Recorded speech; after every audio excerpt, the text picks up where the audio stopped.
Hello बच्चों, कैसे हैं आप। उम्मीद करती हूँ आप बढ़िया और एकदम मज़े में होंगे।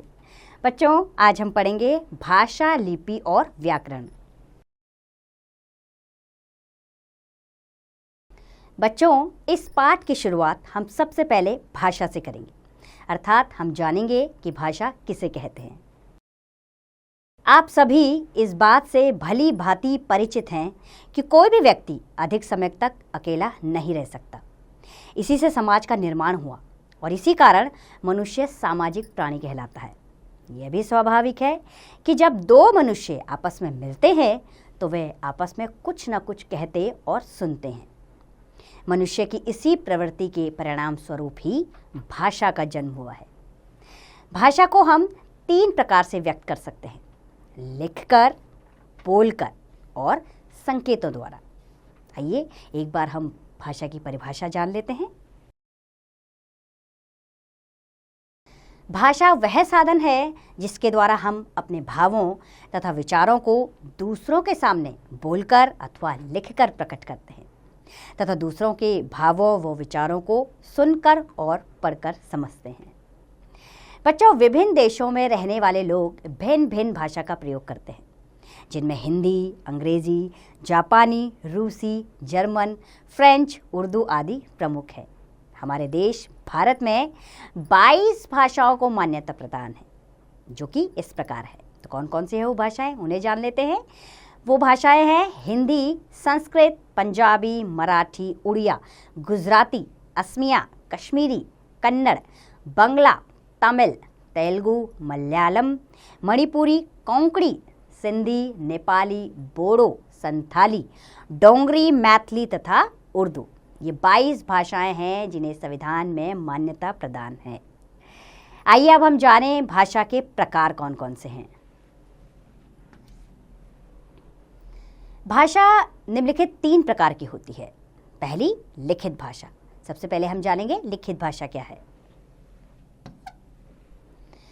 जब हम अपने विचारों को लिखकर व्यक्त करते हैं तो वह लिखित भाषा कहलाती है। इस भाषा के द्वारा ही हम अपने ज्ञान, विज्ञान, साहित्य, संस्कृति आदि को सुरक्षित रखने में समर्थ हैं। पत्र पत्रिकाएं, समाचार पत्र, पुस्तक, शिलालेख, शामपट पर लिखना आदि लिखित भाषा के उदाहरण हैं। तो कौन कौन से हैं लिखित भाषा के उदाहरण? पत्र पत्रिकाएं, समाचार पत्र, पुस्तक, शिलालेख, शामपट पर लिखना, यानी कि जो भी कुछ हम लिखते हैं वो सब लिखित भाषा के उदाहरण में आता है। और दूसरी भाषा का रूप है मौखिक भाषा। जब हम मुख से बोलकर अपने विचारों को अभिव्यक्त करते हैं तो वह मौखिक भाषा कहलाती है। जैसे इस समय मैं मौखिक भाषा का प्रयोग कर रही हूँ। मनुष्य सबसे पहले मौखिक भाषा ही सीखता है। इसका प्रयोग लिखित भाषा से अधिक होता है, अर्थात लिखित भाषा से अधिक मौखिक भाषा का प्रयोग होता है, क्योंकि हम कंटिन्यू लोगों से दिन भर बातचीत करते रहते हैं। जैसे वाद विवाद प्रतियोगिता, रेडियो सुनना व टेलीफोन पर बात करना आदि मौखिक भाषा के उदाहरण हैं। और तीसरा रूप है भाषा का सांकेतिक भाषा। अपने भावों या विचारों को संकेतों के द्वारा प्रकट करना सांकेतिक भाषा कहलाता है। जैसे चौराहे पर सिपाही का यातायात को नियंत्रित करना सांकेतिक भाषा का उदाहरण है। तो अभी हमने पढ़ा भाषा किसे कहते हैं और भाषा के प्रकार। अब हम जानेंगे बोली क्या है। बच्चों, किसी क्षेत्र विशेष में बोली जाने वाली भाषा का विशिष्ट रूप बोली कहलाता है। मातृभाषा। अब जानेंगे हम मातृभाषा क्या है। वह भाषा जिसे बच्चा अपने परिवार में सीखता है उसे मातृभाषा कहते हैं। यानी कि अर्थात बच्चा सबसे पहले क्या सीखता है? मातृभाषा। अर्थात वो जिस भी परिवार से संबंध रखता होगा वहाँ की भाषा सीखेगा। अर्थात बच्चा अगर किसी बंगाली परिवार में पैदा हुआ है तो सबसे पहले वो कौन सी भाषा जानेगा? बांग्ला। तो वो उसकी मातृभाषा कहलाई। अब जानने योग्य बात है, इसे भी समझ लेते हैं हम। प्रतिवर्ष 14 सितंबर हिंदी दिवस के रूप में मनाया जाता है। ये आप जानते होते होंगे, आपके स्कूल में 14 सितंबर को हर वर्ष हिंदी दिवस के रूप में मनाया जाता है, क्योंकि इस दिन हमारी हिंदी भाषा को संविधान में राष्ट्रभाषा का दर्जा मिला था। इसलिए इस दिन हम हिंदी दिवस के रूप में मनाते हैं। कब? 14 सितंबर। आइए जानें लिपि क्या है। बच्चों, मौखिक ध्वनियों को लिखकर प्रकट करने के लिए जो चिन्ह निश्चित किए गए हैं उन्हें हम लिपि कहते हैं। जैसे प्रमुख भाषाएं एवं उनकी लिपियां बहुत सारी हैं, तो उनमें से कुछ भाषाएं और उनकी लिपियों को हम जान लेते हैं। जैसे भाषा है हिंदी, संस्कृत, मराठी, नेपाली, इनकी लिपि देवनागरी है। अंग्रेजी, फ्रेंच, जर्मन, इनकी लिपि रोमन है। और उर्दू भाषा की लिपि फारसी है। पंजाबी की गुरुमुखी है। बंगाली भाषा की बांग्ला लिपि है। आइए इसमें भी जानने योग्य बात है, वो भी समझ लें। देवनागरी लिपि का विकास ब्राह्मी लिपि से हुआ था। यह लिपि वैज्ञानिक है। वैज्ञानिक का क्या अर्थ होता है बच्चों? अर्थात जैसे बोली जाती है वैसे ही लिखी जाती है। अर्थात देवनागरी लिपि जैसे बोलते हैं वैसा ही लिखते हैं। अगर आपने सही उच्चारण किया है तो आप लिखने में कभी भी गलती नहीं कर सकते।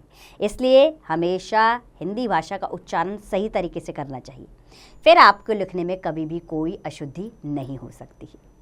आइए अब जानें व्याकरण क्या है। वह शास्त्र जो हमें किसी भाषा को शुद्ध रूप से बोलना व लिखना सिखाता है, व्याकरण कहलाता है। व्याकरण के द्वारा भाषा को शुद्ध रूप से बोला और लिखा जा सकता है। भाषा वाक्यों से बनती है, वाक्य शब्दों से बनते हैं तथा शब्दों के निर्माण में वर्णों की आवश्यकता होती है। अतः व्याकरण के निम्नलिखित 3 अंग हैं। पहला है वर्ण विचार। बच्चों, इसके अंतर्गत वर्णों के आकार, उच्चारण और उनके मेल से शब्द निर्माण का अध्ययन किया जाता है। अर्थात इसके अंदर आप जानेंगे कि वर्ण कौन कौन से होते हैं, उनका उच्चारण कैसे किया जाता है और उनके मेल से शब्द कैसे बनते हैं। और दूसरा अंग है शब्द विचार। इसके अंतर्गत शब्दों की उत्पत्ति, विकास, निर्माण, आगमन और अर्थ आदि का अध्ययन किया जाता है। और तीसरा है वाक्य विचार। इसके अंतर्गत वाक्य के भेद, वाक्य का गठन, पदों के पारस्परिक संबंध आदि का अध्ययन किया जाता है।